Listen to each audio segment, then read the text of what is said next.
Right. So ఇప్పుడు మనం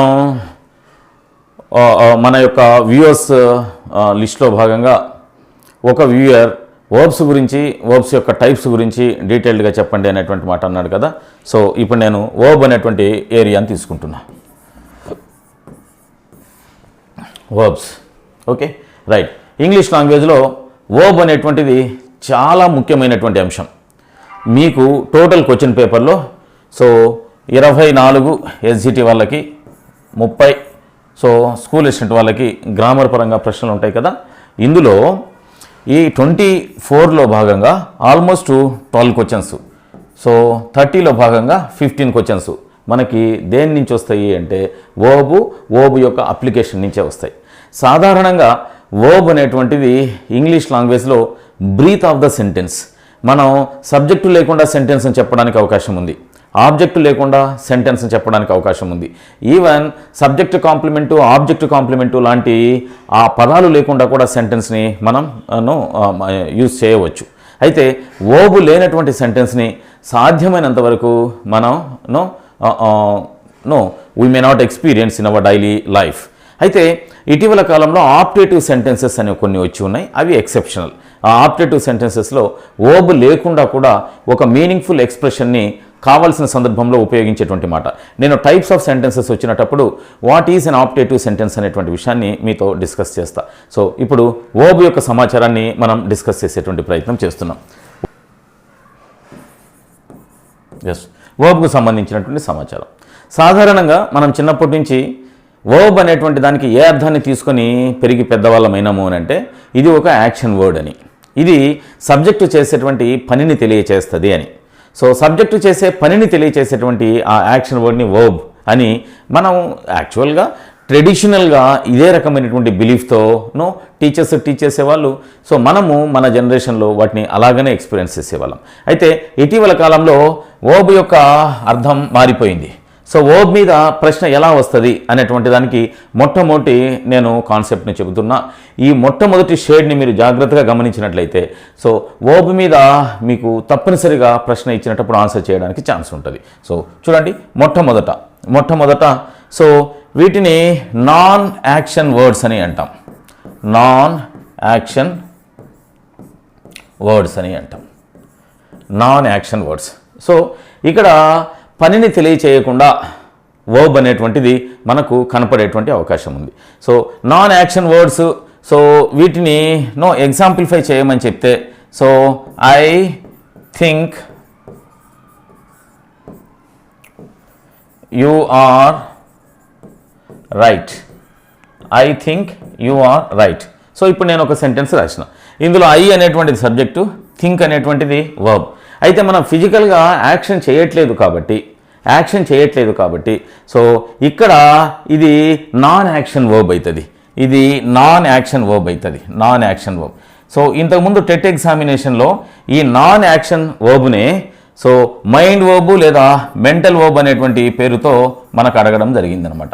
అంటే మైండ్ చేసేటువంటి యాక్షన్ని తెలియజేసేటువంటి ప్రయత్నం ఇక్కడ చేస్తూ ఉంటాం కాబట్టి సో దీనిని నాన్ యాక్షన్ వర్బ్ లేదా మైండ్ లేదా మెంటల్ వర్బ్ అని అంటాం. ఓకేనా, మరొక ఎగ్జాంపుల్ రాస్తా.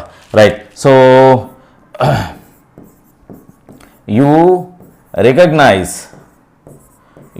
Recognise the importance.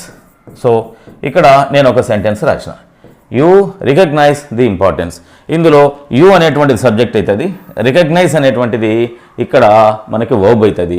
అయితే ఫిజికల్గా యాక్షన్ని రిప్రజెంట్ చేయడం లేదు కాబట్టి దీనిని ఏమంటామంటే మైండ్ వర్బు లేదా మెంటల్ వర్బు లేదా నాన్ యాక్షన్ వర్బు అని అంటాం.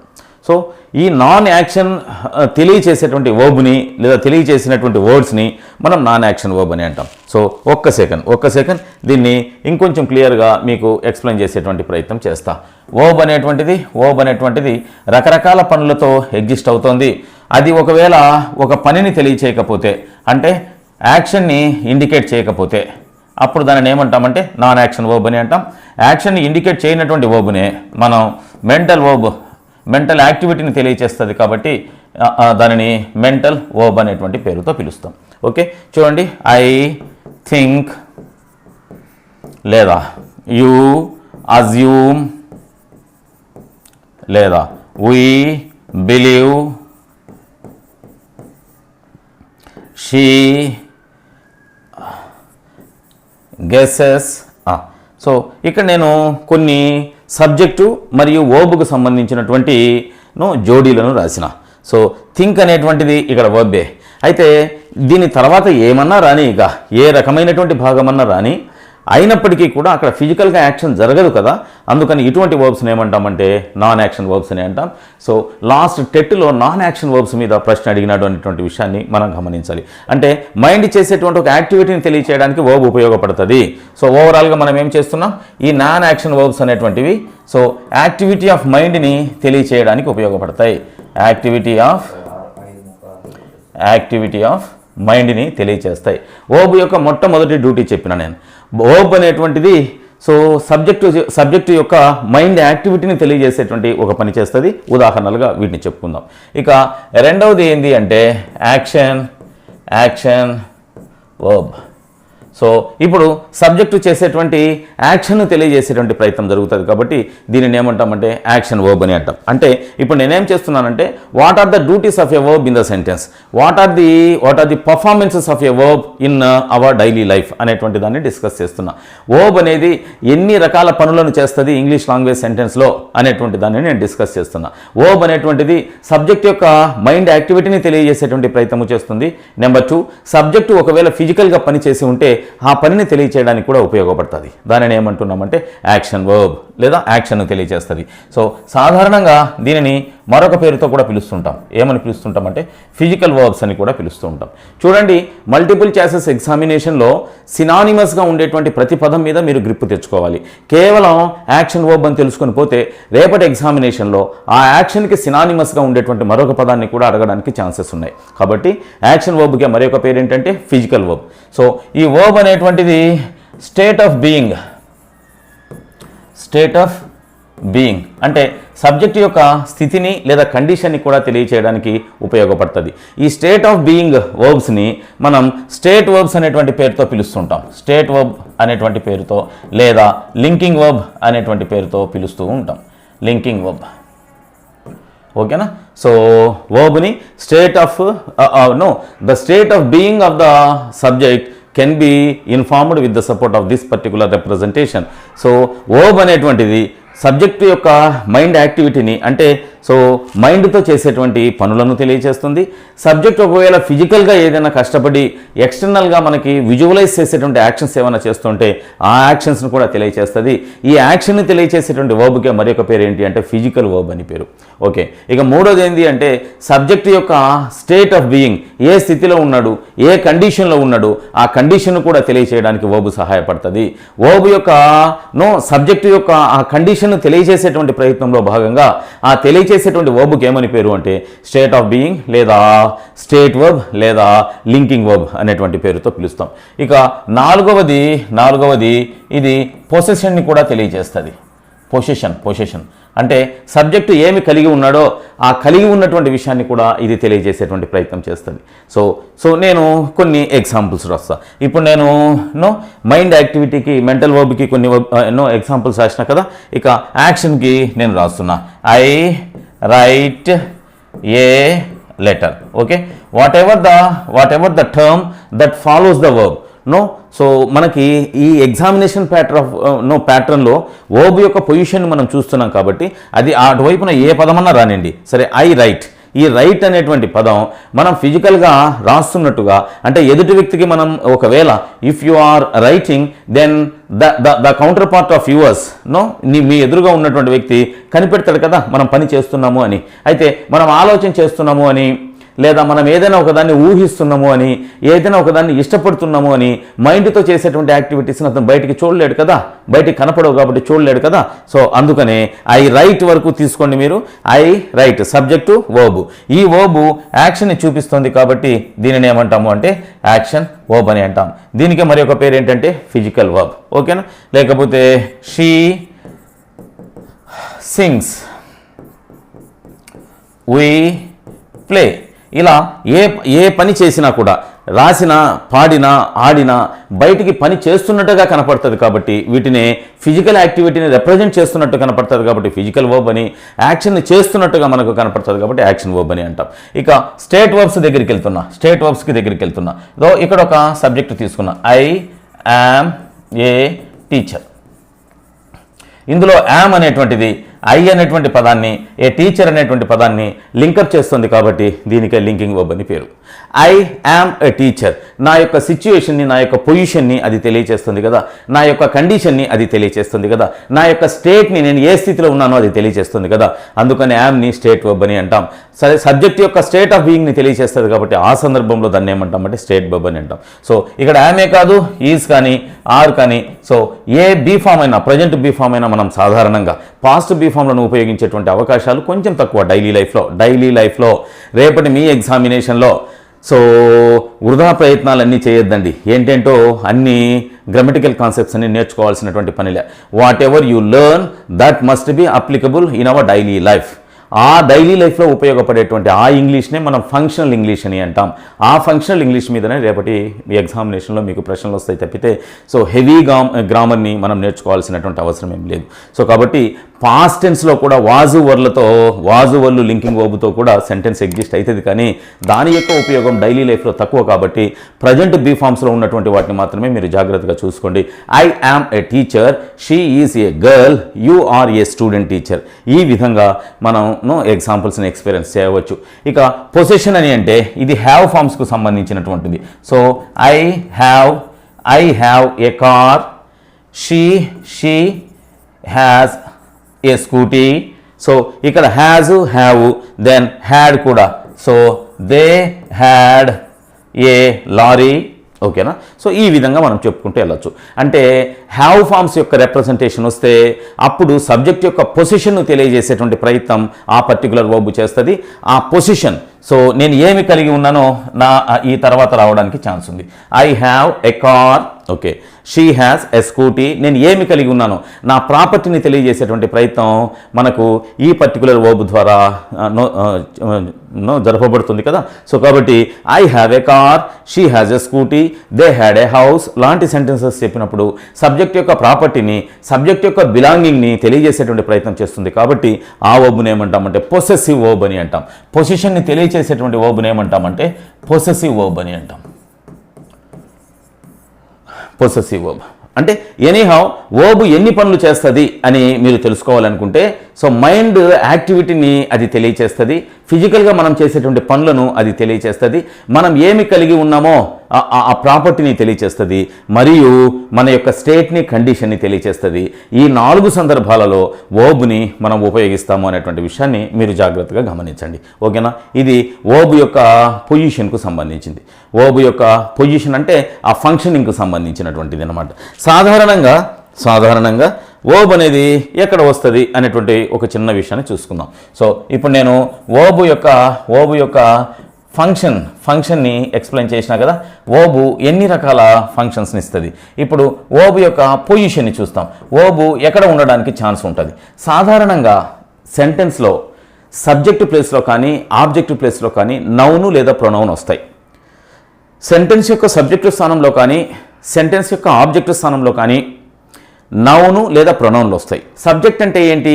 పర్ఫార్మర్ ఆఫ్ ద యాక్షన్, పనిని చేసినటువంటి వాడు, లేదా డూయర్ ఆఫ్ ద యాక్షన్, పనిని చేసినటువంటి వాడిని మనం ఏమంటామంటే సబ్జెక్ట్ అని అంటాం. ఒకవేళ ఇచ్చిన సెంటెన్స్లో పనే జరగకపోయింది అంటే so in terms of meaning ప్రాముఖ్యత కలిగినటువంటి పదాన్ని, అర్థం పరంగా ముఖ్యమైనటువంటి పదాన్ని మనం ఏమంటామంటే సబ్జెక్ట్ అని అంటాం. ఆబ్జెక్ట్ అంటే ఏంటి? Receiver of action. సబ్జెక్ట్ ఏదైతే పని చేసినాడో ఆ పని యొక్క ప్రభావాన్ని రిసీవ్ చేసుకునేటువంటి దానిని ఏమంటామంటే ఆబ్జెక్ట్ అని అంటాం. ఆబ్జెక్ట్ని తెలుగులో కర్మ అని అంటాం, సబ్జెక్ట్ని తెలుగులో కర్త అని అంటాం. ఓకే, ఎనీహౌ అయితే నేను ఇక్కడ ఏమంటున్నాను అంటే సో సబ్జెక్టు స్థానంలో నౌన్ కానీ ప్రొనౌన్ కానీ ఉంటుంది కదా, ఆ నౌను లేదా ప్రొనౌన్ తర్వాత వర్బ్ ఉండేటువంటి అవకాశం ఉంది. ఓకే, నేను ఇక్కడ ఒక సెంటెన్స్ రాస్తున్నా చూడండి. She has a responsibility.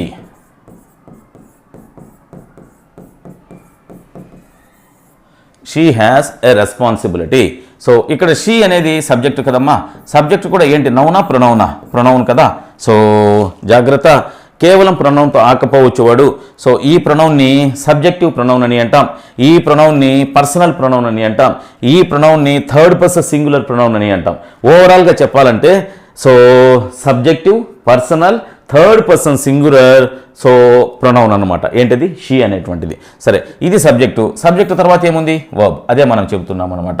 Subject తర్వాత అంటే సబ్జెక్టు స్థానంలో నౌన్ కానీ ప్రొనౌన్ కానీ ఉండవచ్చు. ఆ సబ్జెక్టు తర్వాత వర్బ్ మనకు కనపడడానికి ఛాన్స్ ఉంది. ఎక్కడ? నో, సెంటెన్స్లో భాగంగా. అయితే ఓకే, రైట్. సో వర్బ్లో ఉండేటువంటి టైప్స్ని మనం ఇప్పుడు డిస్కస్ చేస్తాం. ఎన్ని రకాల వర్బ్స్ ఉన్నాయి? ఓకే, సో రకరకాల వర్బ్స్ని మీకు నేను ఇంట్రడ్యూస్ చేసేటువంటి ప్రయత్నం చేస్తా.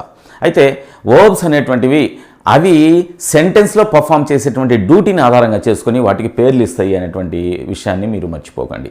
అంటే స్టాండర్డైజ్డ్ టైప్స్ ఏం కాదు ఇవి. ఒక వర్బు ఆ సెంటెన్స్లో ఏ రకమైనటువంటి పని చేస్తుందో ఆ పని ఆధారంగా చేసుకుని దానికి పేరు ఇచ్చేటువంటి ప్రయత్నం జరుగుతుంది. సో నేను వర్బ్ యొక్క టైప్స్ని మీతో డిస్కస్ చేసేటువంటి ప్రయత్నం చేస్తున్నాను. చూడండి, ఎన్ని రకాల వర్బ్స్ ఉన్నాయంటే నాన్ యాక్షన్ వర్బ్స్ ఉన్నాయి, నెక్స్ట్ యాక్షన్ వర్బ్స్ ఉన్నాయి, సో ఫిజికల్ వర్బ్స్ ఉన్నాయి, స్టేట్ వర్బ్స్ ఉన్నాయి, లింకింగ్ వర్బ్స్ ఉన్నాయి, లింకింగ్ వర్బ్స్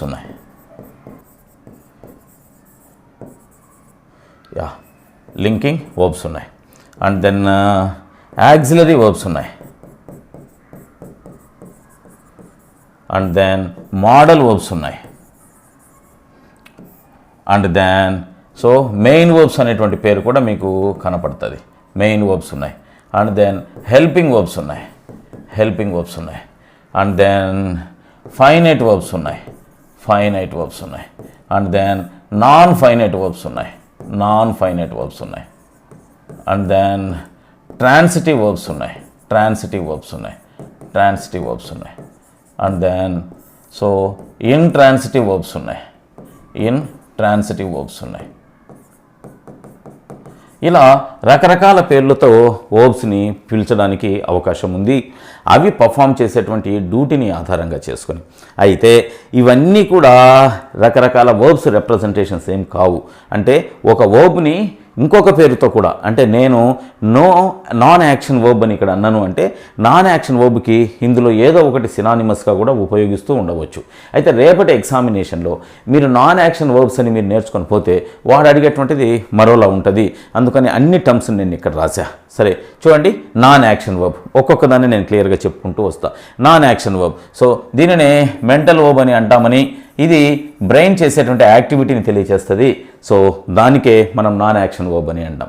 ఫిజికల్గా యాక్షన్ కనపడకుండా సైకలాజికల్గా, మెంటల్గా మనం ఏదైనా పని చేస్తుంటే ఆ పనిని రిప్రజెంట్ చేయడానికి ఉపయోగించేటువంటి వర్బ్ని ఏమంటామంటే నాన్ యాక్షన్ వర్బ్ అని అంటాం. సో మనం రికగ్నైజ్ అని, బిలీవ్ అని, అజ్యూమ్ అని, ట్రస్ట్ అని, సో గెస్ అని రకరకాల నాన్ యాక్షన్ వర్బ్స్ని సో ఆల్రెడీ ఇంట్రడ్యూస్ చేసి ఉన్నా కదా, ఫెమిలియర్ అయినాం కాబట్టి నేను నెక్స్ట్కి వెళ్తున్నా. యాక్షన్ వర్బ్, ఈ యాక్షన్ వర్బ్ సో మనం ఫిజికల్గా చేసినటువంటి పనిని తెలియచేస్తుంది కాబట్టి దీనికి ఫిజికల్ వర్బ్ అని పేరు. ఫిజికల్ వర్బ్ సో ఇక్కడ ఉండేటువంటి టర్మ్ని సో దీనికి కోయిన్సైడ్ చేస్తున్నాం. ఓకే, మనకు యాక్షన్ని తెలియచేసేటువంటి వర్బ్ని మనం సాధారణంగా మెయిన్ వర్బ్ అని పిలుస్తూ ఉంటాం. అయితే మెయిన్ వర్బ్ అని మనం అనాలి అంటే ఆ సెంటెన్స్లో అది తప్ప మరొకటి వర్బ్ ఉండకపోతేనే మెయిన్ వర్బ్ అనాలి. ఓకేనా? సరే, మెయిన్ వర్బ్ అనేటువంటి దీంతో నేను లింకప్ చేసేటువంటి ప్రయత్నం చేయడంలే. యాక్షన్ తెలియచేసేటువంటి వర్బ్ని ఏమంటాము అంటే యాక్షన్ వర్బ్ అని అంటాం. సో దీనికి మరి ఒక పేరు ఏంటి అంటే ఫిజికల్ వర్బ్ అని. సో ఇక్కడ మనం కాంజుగేషన్ని గమనిస్తాం. కాంజుగేషన్ ఆఫ్ వర్బ్స్ ఉంది ఇంగ్లీష్ లాంగ్వేజ్లో. Conjugation of verbs. సో ఈ action verb V1, SRES, V2, V3, V4, V5 ఇలా రకరకాల రూపంలో ఉంటుంది. సో ఏదైనా ఒక యాక్షన్ వర్బ్ రకరకాల ఫామ్స్లో మనకు కనపడుతుంది. ఆ ఫామ్స్నే కాంజుగేషన్స్ ఆఫ్ ఏ వర్బ్ అని అంటాం. వివిధ రూపాలలో వర్బ్ మనకు కనపడేటువంటి అవకాశం ఉంది. సో V1 దీనిని ఏమంటామంటే బేస్ ఫామ్ అని అంటాం. బేస్ ఫామ్ అని అంటాం. సో ఈ బేస్ ఫామ్కి ఎస్ కానీ ఈఎస్ కానీ యాడ్ చేసి కూడా మరొక రకమైనటువంటి వర్బ్ని మనం తయారు చేయవచ్చు. V2ని దీనిని పాస్ట్ ఫామ్ అని అంటాం. V3ని దీన్ని పాస్ట్ పార్టిసిపుల్ అని అంటాం. పాస్ట్ పార్టిసిపుల్ అని అంటాం. సో V4ని దీన్ని ప్రజెంట్ పార్టిసిపుల్ అని అంటాం. ప్రజెంట్ పార్టిసిపుల్ అని అంటాం. సో V5ని టు ఇన్ఫినిటివ్ అని అంటాం. టు ఇన్ఫినిటివ్ అని అంటాం. ఓకేనా. సో V1ని బేస్ ఫామ్ అని అంటాం, లేదా దీనికే బేర్ ఇన్ఫినిటివ్ అని కూడా అంటాం. ఏదైనా ఒక సెంటెన్స్లో V1 బేస్ ఫామ్ ఉంది అంటే ఆ సెంటెన్స్ ప్రజెంట్ టెన్స్లో ఉన్నట్లుగా భావించాలి. చూడండి, ఇక్కడ నేను వీటికి ఎగ్జాంపుల్స్ రాస్తున్నా, అదో రైటే తీసుకుంటున్నా. సో WRITE రైట్ ఉనింది అంటే ఇప్పుడు ఇది V1, ఇది బేస్ ఫామ్. బేస్ అనే పేరు ఎందుకు వచ్చింది అంటే ఇది మిగిలినటువంటి వర్బ్స్ అన్నింటికీ కూడా మూలాధారము కాబట్టి ఈ వర్బ్ సహాయంతోనే మిగిలినటువంటి రూపాలన్నీ ఏర్పడినాయి కాబట్టి దీన్ని బేస్ అని అంటాం. Okay, no problem. సో ఈ విధంగా బేస్ ఫామ్ ఉంది అంటే అది ఏ సెంటెన్స్ యొక్క ఇండికేషను అంటే సింపుల్ ప్రజెంట్ టెన్స్ యొక్క ఇండికేషన్. ఒకవేళ సింపుల్ ప్రజెంట్ టెన్స్లో భాగంగా సబ్జెక్ట్ థర్డ్ పర్సన్ సింగులర్ ఉన్నింది అంటే అప్పుడు ఆ V1కి ఎస్ కానీ ఈఎస్ కానీ కలుపుతాం. ఇది కూడా ప్రజెంట్ టెన్స్లో ఉన్నటువంటిదే. ఇక V2 అనేటువంటిది పాస్ట్ టెన్స్లో, V3 సో ఇక్కడ రాస్తున్నా. సో రైట్, దానికి ఎస్ కానీ ఈఎస్ కానీ కలిపితే రైట్స్. అదే V2 అయితే ఏమవుతుంది? రోట్. అదే V3 అయితే ఏమవుతుంది? Return return return. అదే V4 అయితే ఏమవుతుంది? Writing writing writing. అదే V5 అయితే ఏమవుతుంది? To right. ఇలా రకరకాల రూపాలలో కనపడేటువంటి వర్బ్ యొక్క ఆ ఫామ్స్ని మనం ఏమంటామంటే కాంజుగేషన్ ఆఫ్ వర్బ్స్ అని అంటాం. ఇవి సాధారణంగా యాక్షన్ వర్బ్స్కి మాత్రమే ఉంటాయి. యాక్షన్ వర్బ్స్కి మాత్రమే ఉంటాయి. ఇక స్టేట్ వర్బ్ అని అంటే సబ్జెక్ట్ యొక్క స్టేట్ని, స్టేట్ ఆఫ్ బీయింగ్ని లేదా కండిషన్ని తెలియజేసేటువంటిది. మనం ఆల్రెడీ చెప్పి ఉన్నాం. ఇక్కడ సాధారణంగా ప్రజెంట్ బీ రూపాలనే మనం ఇక్కడ చూస్తాం. ప్రజెంట్ బీ ఫామ్స్ను మాత్రమే, అంటే యాము, ఈజ్, ఆరు వంటి వాటిని ఇక్కడ మనం చూసేటువంటి ప్రయత్నం చేస్తాం. ఓకేనా. చూడండి, సో మీకు కలరు జిగ్జాగ్గా ఉంటుందనే ఉద్దేశంతో నేను మరొకటి తీసుకుంటున్నా. అదో linking verb. Linking verb linking verb. So linking verb అన్నా స్టేట్ వర్బ్ అన్నా ఒకటే. సో సాధ్యమైనంత వరకు present be forms am, is, are.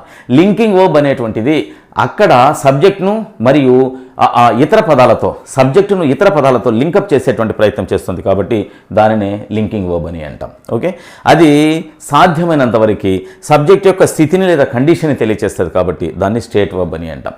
I am a teacher, she is in sleep, ఆమె నిద్రపోతూ ఉంది, లేదా షీ ఈజ్ అస్లీప్, ఆమె నిద్రపోతూ ఉంది.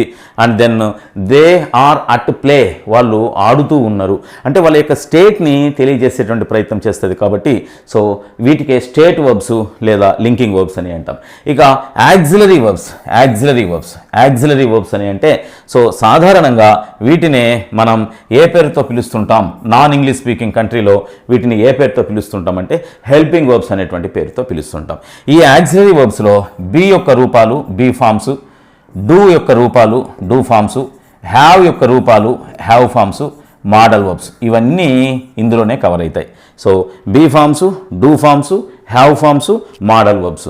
బీ ఫామ్స్ ప్రజెంట్ టెన్స్లో యాము, ఈజు, ఆరు ఉన్నాయి. పాస్ట్ టెన్స్లో వాజు, వర్రు ఉన్నాయి. అదే డూ ఫామ్స్ ప్రజెంట్ టెన్స్లో డూ, డజ్ ఉన్నాయి. పాస్ట్ టెన్స్లో డిడ్ ఉంది. అదే హ్యావ్ ఫామ్స్ ప్రజెంట్ టెన్స్లో హ్యాజ్, హ్యావ్ ఉన్నాయి. పాస్ట్ టెన్స్లో హ్యాడ్ ఉంది. అదే modal verbs will, would, shall, should, can, could, may, might, must, use to, ought to, dare to, need to అనేటువంటి అన్నీ కూడా మోడల్ వర్బ్స్కే ఉంటాయి. ఇంకా కొన్ని స్పెషల్ వర్బ్స్ ఉంటాయి. Has to, have to, had to. ఇవి కూడా సందర్భాన్ని బట్టి వీటిని మూడ్ని తెలియజేసేటువంటి సందర్భంలో, స్పీకర్ యొక్క మూడ్ని తెలియజేసేటువంటి సందర్భంలో has to, have to, had to అనేటువంటి వాటిని కూడా మోడల్స్గా మనం కన్సిడర్ చేస్తాం. అయితే వాటిని స్పెషల్ వర్బ్స్ అని చదువుకోవడమే మంచిది. వీటిని అన్నింటినీ కలిపి మనం ఏమంటామంటే యాక్సిలరీ వర్బ్స్ అని అంటాం. యాక్సిలరీ వర్బ్స్ అని అంటే these are helping some other verbs in the sentence. These are not at all alone. ఇవి ఒక్కటే ఉండవు అనమాట. ఇవి మరొక వర్బ్కి సహాయం చేస్తూ ఉంటాయి అనమాట. ఆ సందర్భంలో మాత్రమే వీటిని యాక్సిలరీ వర్బ్స్ అనాలి. ఒకవేళ ఇప్పుడు ఫర్ ఎగ్జాంపుల్ నేను ఇక్కడ రాస్తున్నా, షీ ఈజ్ ఏ స్టూడెంట్. ఇక్కడ ఒక సెంటెన్స్ రాసిన. సో ఇక్కడ ఒక్కటే ఒక వర్బ్ ఉంది. కదా. సో ఇది షీ అనేటువంటి పదానికి మరియు ఎ స్టూడెంట్ అనేటువంటి పదాన్ని లింకప్ చేస్తుంది. ఆమె యొక్క స్థితిని తెలియజేస్తుంది, ఆమె యొక్క ఏ రకమైనటువంటి ఫేజ్లో ఉంది అనేటువంటి తెలియజేస్తుంది. కాబట్టి ఇక్కడ ఉండేటువంటి ఈజ్ని మనం యాక్సిలరీ వర్బ్ అని అనకూడదు. ఇక్కడ ఉండేటువంటి ఈజ్ని సో లింకప్ చేస్తుంది కాబట్టి లింకింగ్ వర్బ్ అని, లేదా షీ యొక్క స్టేట్ని తెలియజేస్తుంది కాబట్టి స్టేట్ వర్బ్ అని అనడానికి ఛాన్సెస్ ఉన్నాయి. Okay right. అయితే మరి ఎప్పుడు ఈ ఈజ్ హెల్పింగ్ వర్బ్ అవుతుందంటే సో షీ ఈజ్ కాల్డ్ అని ఒక చిన్న సెంటెన్స్ రాసిన, ఆమె పిలవబడింది షీ ఈజ్ కాల్డ్ అని రాసిన. ఇక్కడ ఈజ్ ఏదైతే ఉందో ఇక్కడ కాల్డ్ అనేటువంటి యాక్షన్ వర్బ్కి సహాయంగా ఉంది కాబట్టి ఈజ్ను మనం ఏమంటాము అంటే సో యాక్సిలరీ వర్బ్ అని అంటాం. యాక్సిలరీ వర్బ్నే నాన్ ఇంగ్లీష్ స్పీకింగ్ కంట్రీలో ఏ పేరుతో పిలుస్తున్నారంటే హెల్పింగ్ వర్బ్ అని పిలుస్తున్నారనమాట. సో అక్కడ ఈ సందర్భంలో మాత్రమే ఈజ్ అనేటువంటిది హెల్పింగ్ వర్బ్గా కన్సిడర్ చేయాలి. ఇక మోడల్ వర్బ్ సో స్పీకర్ యొక్క మూడ్ MOOD మూడ్ మానసిక పరిస్థితిని మరియు స్పీకర్కు లిజనర్కు మధ్య ఉండేటువంటి ఇంటిమసీని కనుక్కోవడానికి మనకు ఇంగ్లీష్ లాంగ్వేజ్లో కొన్ని వర్బ్స్ ఉన్నాయి. ఇవి దేనిలో భాగము అంటే యాక్సిలరీ వర్బ్స్లోనే భాగం. ఓకేనా రైట్. సో ఈ మోడల్ వర్బ్స్ మూడ్ని రిప్రజెంట్ చేస్తాయి కదా, అందుకనే వీటిని మోడల్ వర్బ్స్ అని అంటాం. సో వీటి ద్వారా ఎటువంటి పరిస్థితుల్లో మనం టైంని ఐడెంటిఫై చేయలేం. వర్బ్ అంటేనే it has to represent A time కదా, టైంని రిప్రజెంట్ చేయలేదు ఏంటిది మోడల్ వర్బ్. అందుకనే వీటిని మరొక పేరుతో కూడా పిలుస్తుంటాం, డిఫెక్టివ్ వర్బ్స్ అని కూడా పిలుస్తాం. ఏమని పిలుస్తాం? Defective verbs. అంటే with the support of modal verbs we are not able to find the tense of the sentence కదా, అందుకనే దీనిని ఏమంటామంటే డిఫెక్టివ్ వర్బ్ అని కూడా అంటాం. సో ఇవి మన మూడ్ని తెలియచేసేటప్పుడు నేను మోడల్ వర్బ్స్ సపరేట్గా ఒక క్లాస్ తీసుకుంటా. కెన్ అనేటువంటిది ఎబిలిటీని తెలియజేస్తుంది, కుడ్ అనేటువంటిది కూడా ఎబిలిటీనే తెలియజేస్తుంది. మరి కెన్ ఎప్పుడు యూస్ చేయాలి, కుడ్ ఎప్పుడు యూస్ చేయాలి? కెన్ అనేటువంటిది ఏదైనా ఒక పర్మిషను ఇవ్వడానికి యూస్ చేస్తాం, ఏదైనా ఒక రిక్వెస్ట్ని అడగడానికి యూస్ చేస్తాం. అదేవిధంగా కుడ్డుని మేను కూడా చూస్తాం. సో ఈ విధంగా ఒకే మెయిన్ వర్బ్ రకరకాల సందర్భాలలో ఒకే మోడల్ వర్బ్ రకరకాల సందర్భాలలో ఉపయోగపడుతుంది కదా. సో వాటిని ఎక్స్క్లూజివ్గా మనం చూస్తేనే మీకు అర్థమవుతుంది. సో వాటిని నేను మళ్ళీ డిస్కస్ చేస్తా చూడండి. సో ఇక మెయిన్ వర్బ్ అని అంటున్నాం కదా, సాధారణంగా యాక్షన్ని తెలియచేసేటువంటి వర్బ్నే మెయిన్ వర్బ్ అని అంటాం. ఒకవేళ యాక్షన్ని తెలియచేయకుండా ఇలా స్టేట్ని తెలియజేసేటువంటి వర్బ్ ఒకటే ఉందనుకుందాం, ఇచ్చినటువంటి ఆప్షన్స్లో helping verb, model verb, main verb అని 3 ఉన్నాయి అనుకుందాం. అప్పుడు ఈజ్ని మనం దేనిగా కన్సిడర్ చేయాలి? ఒకే ఒక వర్బ్ ఉంది, వేరే వర్బ్స్ లేవు. ఆ వర్బ్ కూడా యాక్చువల్గా అది లింకింగ్ వర్బ్, అది స్టేట్ వర్బ్. కానీ ఇచ్చినటువంటి సెంటెన్స్లో మెయిన్ వర్బ్ అనేటువంటి మాట ఉంటే, ఇచ్చినటువంటి ఆప్షన్స్లో మెయిన్ వర్బ్ అనేటువంటి మాట ఉంటే just you have to go with that particular option. Okay, main అని అంటే అదే ప్రధానమైనది అనేటువంటి అర్థం.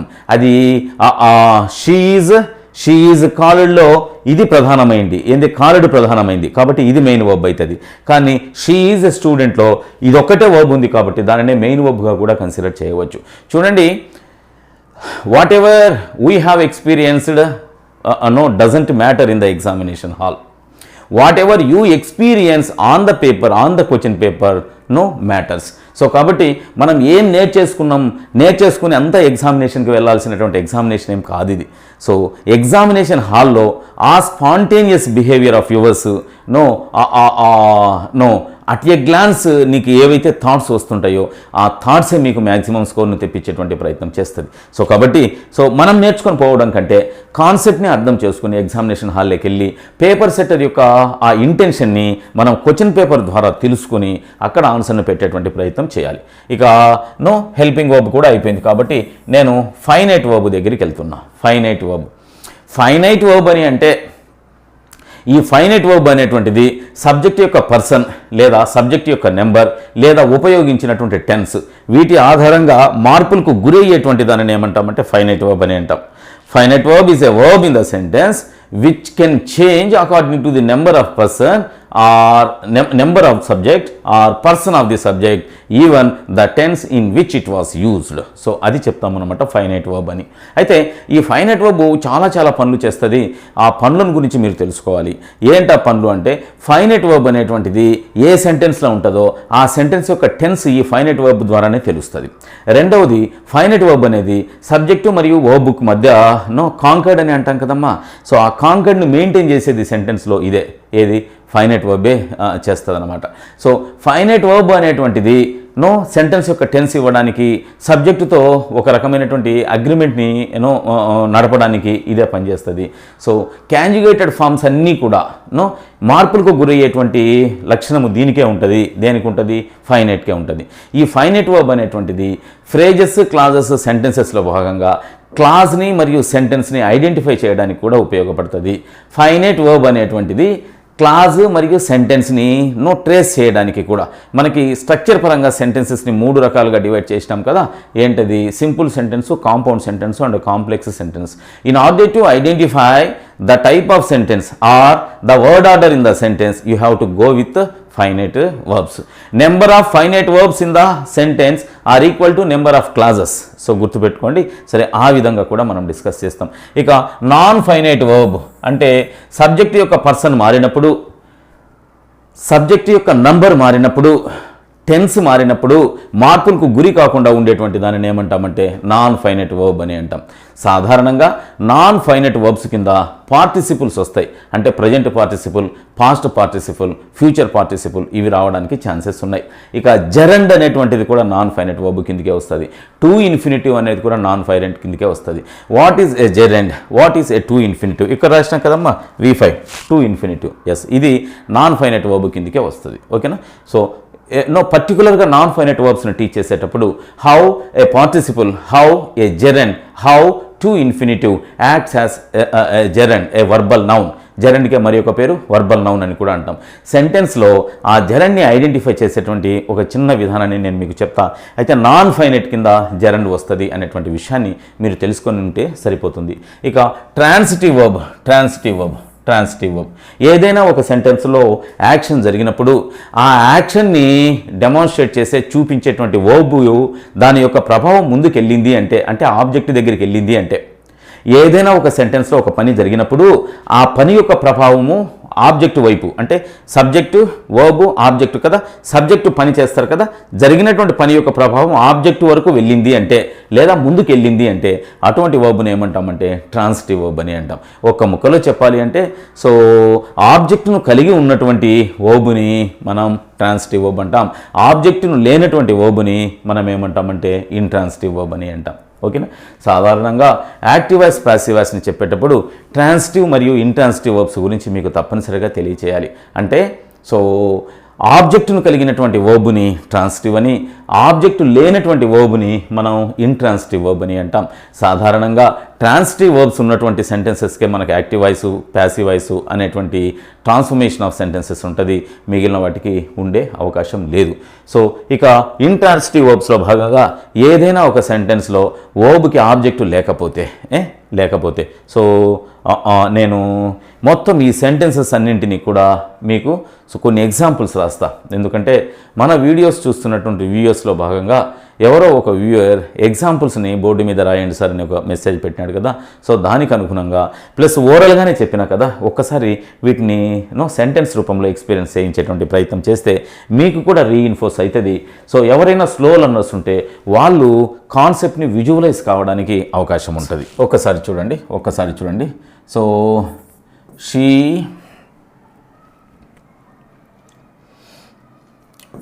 అప్రిషియేట్స్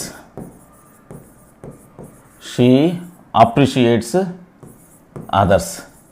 ఇక్కడ ఒక సెంటెన్స్ రాసా, షీ అప్రిషియేట్స్ అదర్స్. ఇక రెండవ sentence, she asks a question. So అర్థం పరంగా సెన్సిబుల్గా ఉందా లేదా అనేటువంటి విషయానికంటే నేను డిస్కోర్స్ మెథడ్లో చెబుతున్నా. ఇక్కడ షీ అనేటువంటి పేరును లక్ష్మిగా నేను తీసుకుంటున్నా. ఓకేనా? లక్ష్మి అప్రిషియేట్స్ అదర్స్ అనేటువంటి ఒక సెంటెన్సు. ఆ తర్వాత షీ ఆస్క్స్ ఏ క్వశ్చన్, మరొక సెంటెన్స్ నేను ఇక్కడ తీసుకున్నా. Okay, next third one, she is an engineer అనేటువంటి మరొక సెంటెన్స్ నేను తీసుకున్నా. Okay, and then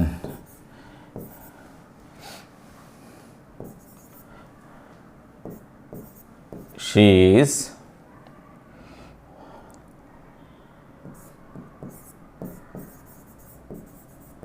planning a house అనేటువంటి మరొక సెంటెన్స్ని తీసుకున్నా. Next she can construct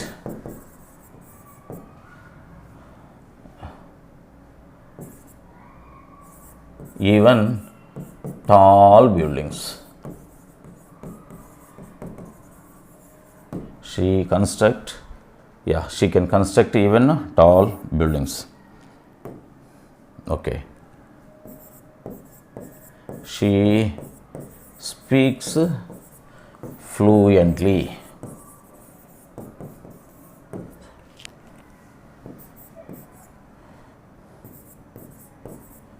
She speaks many languages. ఓకేనా? సాధారణంగా మీరు పిల్లలకి ఇంగ్లీష్ను నేర్పించేటప్పుడు ఒక టీచర్గా ఇండివిజువల్ సెంటెన్సెస్ని ఎగ్జాంపుల్స్గా చెప్పగాకండి. సాధ్యమైనంత వరకు ఒకే సెంటెన్స్, అంటే కాన్సెప్ట్ మ్యాపింగ్ అనే ఒక చిన్న టెక్నిక్ ఉంటుంది పిల్లలకి లాంగ్వేజ్ నేర్పించేటప్పుడు. మనం చెప్పేటువంటి కాన్సెప్ట్ పిల్లలకి ఫ్రూట్ఫుల్గా దిగాలి అంటే ఒకే కాన్సెప్ట్ మీదనే మీరు ఎగ్జాంపుల్స్ని ఇచ్చేటువంటి ప్రయత్నం చేయండి. చూడండి, సాధారణంగా ఏదైనా ఒక గ్రామర్ సోర్స్ని మీరు తీసుకున్నట్లయితే, గ్రామర్ బుక్ను మీరు తీసుకున్నట్లయితే నెంబర్ ఆఫ్ ఎగ్జాంపుల్స్ని ఇచ్చి ఉంటారు, కానీ ఒక ఎగ్జాంపుల్తో మరొక ఎగ్జాంపుల్కి సంబంధం ఉండదు. క్లాస్ రూమ్లో టీచర్ చేయవలసినటువంటి పని ఏంటి అంటే పిల్లవాళ్ళకి ఇంగ్లీషు నేర్పించాలి. ఓకేనా? ఇంగ్లీష్ను నేర్పించాలి లేదా సెంటెన్సెస్ మీద పట్టు ఇవ్వాలి అని అంటే మీరు సాధ్యమైనంత వరకు ఆ సెంటెన్సెస్ అన్నీ కూడా ఒకే రకమైనటువంటి కాన్సెప్ట్కు సంబంధించి, అంటే ఇంటర్లింక్డ్, సో కొహెరెన్స్ను మెయింటైన్ చేసేటువంటి సెంటెన్సెస్ని ఇస్తే బాగుంటుంది అనేటువంటిది నా సలహా. సో ఇక్కడ లక్ష్మి గురించి నేను చెబుతూ ఉన్నా. Lakshmi appreciates others. చూడండి, అప్రిషియేట్స్ అదర్స్. సో ఇక్కడ అప్రిషియేషన్ అనేటువంటిది మనకు సైకలాజికల్గా జరిగేటువంటి ఒక యాక్షన్గా భావిస్తాం. అందుకనే దీనిని మెంటల్ వర్బ్ లేదా మెంటల్ వర్బ్ లేదా సో నాన్ యాక్షన్ వర్బ్ అని అంటాం. Okay, so she asks a question ఇక్కడ కనపడుతుంది కదా, సో దీనిని ఏమంటామంటే యాక్షన్ వర్బ్ అని అంటాం. షీ ఈజ్ అన్ ఇంజనీర్, ఆమె స్టేట్ని చెప్తోంది కదా, దీనిని state verb.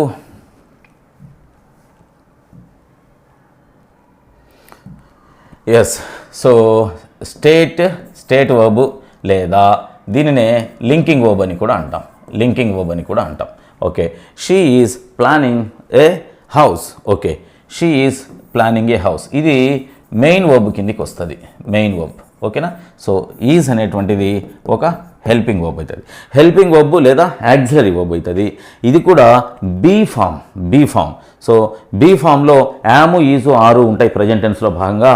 Present tense singular be form అని అంటాం దీనిని. Okay, so she can construct, ఇక్కడ కెన్ అనేటువంటిది modal verb. Okay, she speaks fluently, ఇక్కడ స్పీక్స్ అనేటువంటిది వర్బ్ కదా, వర్బ్ యొక్క ప్రభావం ముందుకు పోదు. అంటే ఈ ఫ్లూయెంట్లీ అనేటువంటి పదం కూడా వర్బ్ గురించే చెబుతోంది. అంటే ఆమె మాట్లాడినటువంటి ఏం మాట్లాడింది అంటే మాట్లాడడము అనేటువంటి పని యొక్క పర్ఫార్మెన్స్ ముందుకెళ్ళట్లే. ఇక్కడ చూడండి, షీ స్పీక్స్ మెనీ లాంగ్వేజెస్, ఏం మాట్లాడింది అంటే చాలా లాంగ్వేజెస్ను మాట్లాడింది, అంటే ముందుకెళ్తోంది. ఇక్కడ ముందుకెళ్లకుండా అక్కడే ఆగిపోయింది. అలాగే ఆగిపోయింది అంటే అప్పుడు దాన్ని మనం ఏమంటామంటే సో ఇన్ ట్రాన్సిటివ్ అని అంటాం. In transitive. లేదు, చేసినటువంటి పని యొక్క ప్రభావం ముందుకెళ్ళింది అంటే అప్పుడు దాన్ని ఏమంటామంటే ట్రాన్సిటివ్ అని అంటాం. సో ఓవరాల్గా నేను చెప్పినటువంటి non action verbs and mental verbs, ఆ తర్వాత ఫిజికల్ వర్బ్స్, ఆ తర్వాత action verbs, state verbs, linking verbs, modal verbs, auxiliary verbs, helping verbs, be forms, do forms, have forms, and then transitive verbs, intransitive verbs, finite verbs, non finite verbs అనేటువంటివి మీరు ఇక్కడ experience చేయవచ్చు. So ఇక్కడ ఈ speaks అనేటువంటి దానిని she పెట్టినప్పుడు speaks అయింది కదా, ఒకవేళ షీ తీసేసి నేను ఐ పెట్టినాను అనుకో, స్పీక్స్ కాస్త ఏమైపోతుంది, స్పీక్ అవుతుంది కదా, అంటే మార్పులకు గురి అయిందా, గురి అయింది కాబట్టి దీన్ని ఏమంటామంటే ఫైనైట్ వర్బ్ అని అంటాం.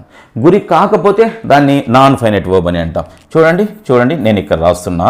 So she works to live, ఒక సెంటెన్స్ రాసిన.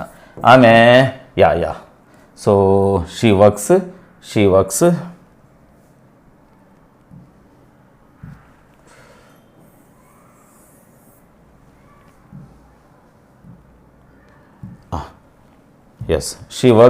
టు లివ్, ఇక్కడ రాసా అనమాట. చూడండి ఇది షీ అనేటువంటిది సబ్జెక్టు కదా, సో ఇక్కడ వర్క్స్ అనేటువంటిది ఏమవుతుంది అంటే మార్పులకు గురి అవుతుంది కదా, మార్పులకు గురి అవుతుందంటే దీన్ని ఫైనైట్ వర్బ్ అని అంటాం. అయితే టు లివ్ అనేటువంటిది ఇది కూడా వర్బే, కాంజుగేటెడ్ ఫామ్స్లో V5 చెప్పుకున్నాం మనం. ఇది she works to live, they work to live, we worked to live.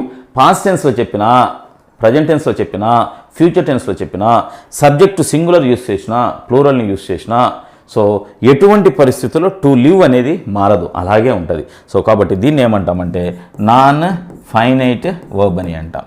So దీనిని ఏమంటామంటే ఫైనైట్ వర్బ్ అని. సాధారణంగా సబ్జెక్టుతో కాన్కర్డ్ని మెయింటైన్ చేస్తుంది కాబట్టి ఫైనైట్ వర్బ్ సబ్జెక్టు పక్కనే ఉంటుంది, సబ్జెక్టు దగ్గరలో ఉంటుంది అనేటువంటి ఒక నీమోనిమ్ సింబలైజేషన్ని కూడా మనం క్లాస్ రూమ్లో పిల్లలకి చెప్పేటువంటి అవకాశం ఉంది. సో ఇది ఓవరాల్గా వర్బ్ యొక్క ఫంక్షనింగ్, ఆ వర్బ్ యొక్క టైప్స్కు సంబంధించినటువంటిది. మనం మరొక క్లాస్లో ఈ వర్బ్ యొక్క అప్లికేషన్స్ అయినటువంటి voice, speech, question tag, tenses వీటిని డిస్కస్ చేసేటువంటి ప్రయత్నం చేద్దాం. Thank you.